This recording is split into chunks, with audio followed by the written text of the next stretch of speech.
Exodus chapter 19. In the 3rd month after the sons of Israel had gone out of the land of Egypt, on that very day they came into the wilderness of Sinai. When they set out from Rephidim, they came to the wilderness of Sinai and camped in the wilderness, and there Israel camped in front of the mountain. Moses went up to God, and the Lord called to him from the mountain, saying, "Thus you shall say to the house of Jacob, and tell the sons of Israel, You yourselves have seen what I did to the Egyptians, and how I bore you on eagle's wings and brought you to myself. Now then, if you will indeed obey my voice and keep my covenant, then you shall be my own possession among all the peoples, for all the earth is mine, and you shall be to me a kingdom of priests and a holy nation. These are the words that you shall speak to the sons of Israel." So Moses came and called the elders of the people, and set before them all these words which the Lord had commanded him. All the people answered together and said, "All that the Lord has spoken, we will do."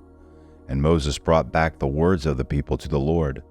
The Lord said to Moses, "Behold, I will come to you in a thick cloud, so that the people may hear when I speak with you, and may also believe in you forever."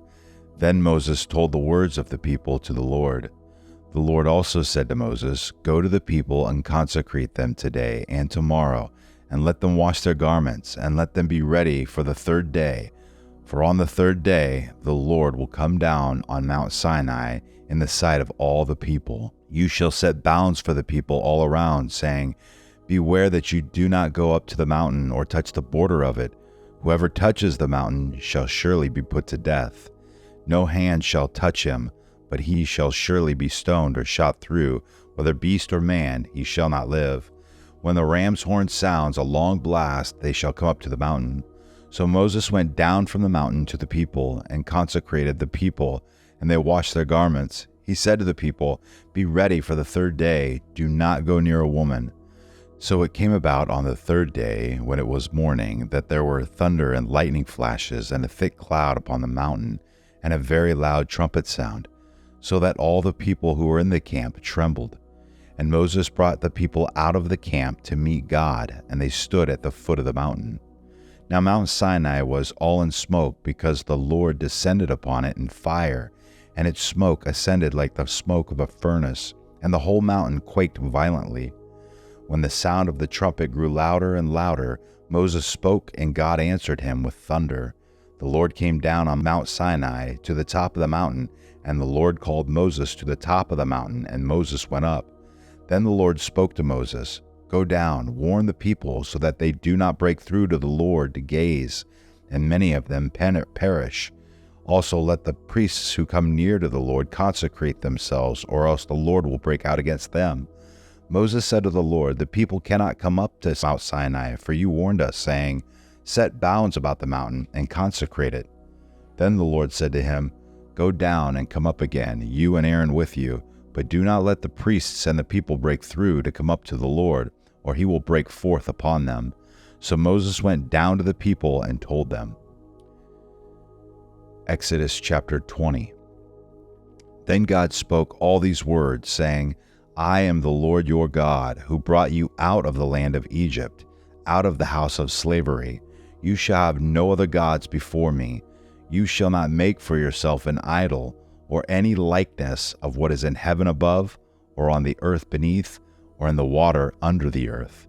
You shall not worship them or serve them, for I, the Lord your God, am a jealous God, visiting the iniquity of your fathers on the children, on the 3rd and 4th generations of those who hate me, but showing loving kindness to thousands, to those who love me and keep my commandments. You shall not take the name of the Lord your God in vain, for the Lord will not leave him unpunished who takes his name in vain. Remember the Sabbath day to keep it holy. 6 days you shall labor and do all your work, but the 7th day is the Sabbath for the Lord your God. In it you shall not do any work, nor your son, nor your daughter, your male or female servant, or your cattle, or your sojourner who stays with you. For in 6 days the Lord made the heavens and the earth, the sea and all that is in them, and rested on the 7th day. Therefore the Lord blessed the Sabbath day and made it holy. Honor your father and your mother, that your days may be prolonged in the land which the Lord your God gives you. You shall not murder. You shall not commit adultery. You shall not steal. You shall not bear false witness against your neighbor. You shall not covet your neighbor's house. You shall not covet your neighbor's wife, or his male servant, or his female servant, or his ox, or his donkey, or anything that belongs to your neighbor. All the people perceived the thunder and the lightning flashes and the sound of the trumpet and the mountain smoking. And when the people saw it, they trembled and stood at a distance. Then they said to Moses, "Speak to us yourself, and we will listen, but let not God speak to us, or we will die." Moses said to the people, "Do not be afraid, for God has come in order to test you, and in order that the fear of him may remain with you, so that you may not sin." So the people stood at a distance, while Moses approached the thick cloud where God was.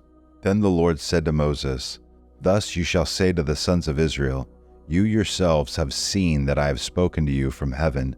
You shall not make other gods besides me, gods of silver or gods of gold. You shall not make for yourselves. You shall make an altar of earth for me, and you shall sacrifice on it your burnt offerings and your peace offerings, your sheep and your oxen. In every place where I cause my name to be remembered, I will come to you and bless you. If you make an altar of stone for me, you should not build it of cut stones.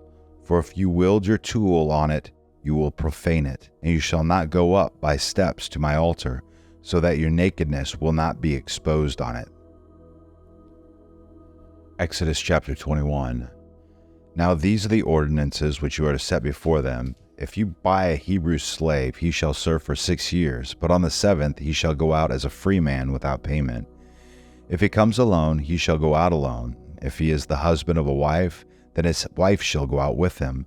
If his master gives him a wife, and she bears him sons or daughters, the wife and her children shall belong to her master, and he shall go out alone. But if the slave plainly says, "I love my master, my wife, and my children, I will not go out as a free man," then his master shall bring him to God. Then he shall bring him to the door or the doorpost. And his master shall pierce his ear with an awl, and he shall serve him permanently.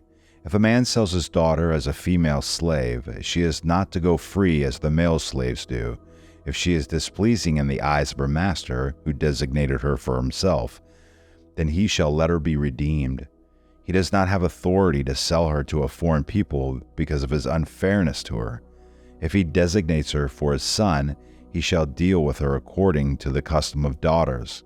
If he takes to himself another woman, he may not reduce her food, her clothing, or her conjugal rights. If he will not do these 3 things for her, then she shall go out for nothing, without payment of money.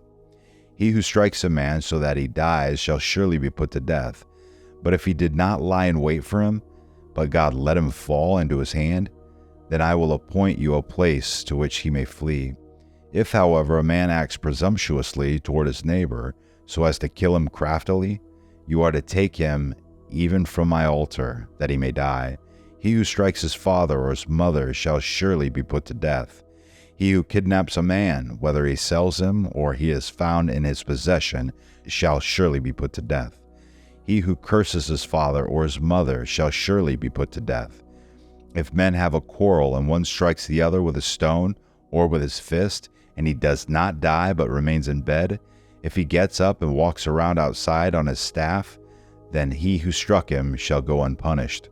He shall only pay for his loss of time, and shall take care of him until he is completely healed. If a man strikes his male or female slave with the rod, and he dies at his hand, he shall be punished. If, however, he survives a day or 2, no vengeance shall be taken, for he is his property. If men struggle with each other and strike a woman with child, so that she gives birth prematurely, yet there is no injury, he shall surely be fined as the woman's husband may demand of him, and he shall pay as the judges decide. But if there is any further injury, then you shall appoint as penalty life for life, eye for eye, tooth for tooth, hand for hand, foot for foot, burn for burn, wound for wound, bruise for bruise. If a man strikes the eye of his male or female slave and destroys it, he shall let him go free on account of his eye. And if he knocks out a tooth of his male or female slave, he shall let him go free on account of his tooth. If an ox gores a man or a woman to death, the ox shall surely be stoned, and its flesh shall not be eaten, but the owner of the ox shall go unpunished. If, however, an ox was previously in the habit of goring and its owner has been warned, yet he does not confine it, and it kills a man or a woman, the ox shall be stoned, and its owner also shall be put to death. If a ransom is demanded of him, then he shall give for the redemption of his life whatever is demanded of him. Whether it gores a son or a daughter, it shall be done to him according to the same rule. If the ox gores a male or female slave, the owner shall give his or her master 30 shekels of silver, and the ox shall be stoned. If a man opens a pit or digs a pit and does not cover it over, and an ox or a donkey falls into it, the owner of the pit shall make restitution. He shall give money to its owner, and the dead animal shall become his. If one man's ox hurts another so that it dies, then they shall sell the live ox and divide its price equally, and also they shall divide the dead ox. Or, if it is known that the ox was previously in the habit of goring, yet its owner has not confined it, he shall surely pay ox for ox, and the dead animal shall become his.